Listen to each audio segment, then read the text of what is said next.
Hello everyone, ಎಲ್ಲರಿಗೂ ನಮಸ್ಕಾರ. Welcome to Ayurvedic medicinal plants. ನಾನು ನಿಮ್ಮ ದೀಪಿಕಾ ಸಂಪತ್. ಇವತ್ತಿನ ವಿಷಯ ಅಶ್ವಗಂಧ ಗಿಡ. ಅಶ್ವಗಂಧ ಎಂಬುದು ಒಂದು ಔಷಧಿ ಗಿಡ.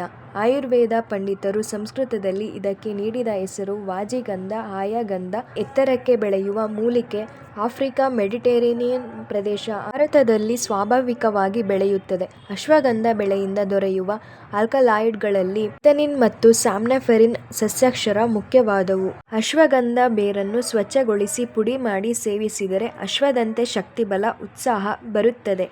ಆದ್ದರಿಂದ ಇದಕ್ಕೆ ಅಶ್ವಗಂಧ ಎಂಬ ನಾಮವೂ ಬಂದಿದೆ. ಅಶ್ವ ಎಂದರೆ ಕುದುರೆ ಎಂದರ್ಥ. ಆಯುರ್ವೇದ ಹಾಗೂ ಯುನಾನಿ ಔಷಧಿಗಳ ತಯಾರಿಕೆಯಲ್ಲಿ ಇದರ ಬೇರು, ತೊಗಟೆ, ಎಲೆ, ಹಣ್ಣು ಮತ್ತು ಬೀಜಗಳು ಅನೇಕ ರೋಗಗಳ ನಿವಾರಣೆಗೆ ಉಪಯುಕ್ತವಾಗಿವೆ. ಪ್ರತಿಪಾದಕರು ಸಾಮಾನ್ಯವಾಗಿ ಒತ್ತಡ ಮತ್ತು ಆತಂಕವನ್ನು ಕಡಿಮೆ ಮಾಡಲು ಮತ್ತು ಹಲವಾರು ದೀರ್ಘಕಾಲದ ಪರಿಸ್ಥಿತಿಗಳನ್ನು ನಿರ್ವಹಿಸಲು ಅಶ್ವಗಂಧವನ್ನು ಬಳಸುತ್ತಾರೆ. ಕೆಲವು ಕ್ಯಾನ್ಸರ್ ಕಾಯಿಲೆ ಮತ್ತು ಆತಂಕಕ್ಕೆ ಮೂಲಿಕೆ ಪ್ರಯೋಜನಕಾರಿ ಎಂದು ಕೆಲವರು ಹೇಳುತ್ತಾರೆ. ಅಶ್ವಗಂಧ ಗಿಡದ ಪ್ರಯೋಜನಗಳೆಂದರೆ ಖಿನ್ನತೆಯ ವಿರುದ್ಧ ಹೋರಾಡಲು ಸಹಾಯ ಮಾಡುತ್ತದೆ, ಸ್ನಾಯುವಿನ ದ್ರವ್ಯರಾಶಿಯನ್ನು ಹೆಚ್ಚಿಸುತ್ತದೆ, ಪುರುಷರಲ್ಲಿ ಫಲವತ್ತತೆಯನ್ನು ಹೆಚ್ಚಿಸಿ ಮಧುಮೇಹವನ್ನು ನಿಯಂತ್ರಿಸುತ್ತದೆ, ಜ್ಞಾಪಕ ಶಕ್ತಿಯನ್ನು ವೃದ್ಧಿಸುತ್ತದೆ, ರೋಗ ನಿರೋಧಕ ಶಕ್ತಿಯನ್ನು ಹೆಚ್ಚಿಸುತ್ತದೆ, ಬ್ಯಾಕ್ಟೀರಿಯಾ ವಿರೋಧಿ ಗುಣಲಕ್ಷಣಗಳು, ಕೊಲೆಸ್ಟ್ರಾಲ್ ಅನ್ನು ಕಡಿಮೆ ಮಾಡುತ್ತದೆ, ಥೈರಾಯ್ಡ್ ಕಾರ್ಯವನ್ನು ಹೆಚ್ಚಿಸುತ್ತದೆ. Thank you.